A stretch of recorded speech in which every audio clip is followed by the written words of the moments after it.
Ito naman ang ating next tutorial, kung sana lang ganitong kadaling magkapera. Kailangan natin, ito yung unang clip, yung tataktak natin itong si cellphone na may picture na pera. Lilinisin natin, unang taktak at pangalawang taktak lang kailangan natin. Yung sa dulo ng pangalawang taktak dapat nakaangat yung cellphone para yung ating isang clip, yung perang nahulog, mahuhulog siya nung nakaangat na si cellphone para hindi halata, hindi sila mag-aabot. Yun. O, diba?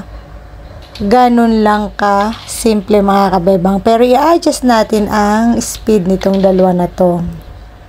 Kasi parang nababagalan ako yung pagtaktak. So, gagawin natin yung dagdagan natin 1.1. Konti lang speed. Para hindi lang parang ang bagal nung pagtaktak niya. So, ganun din itong itong perang lumaglag.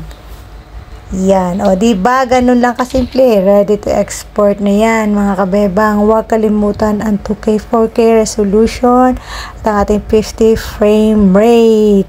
Hanggang sa muli. Bye, bye, bye.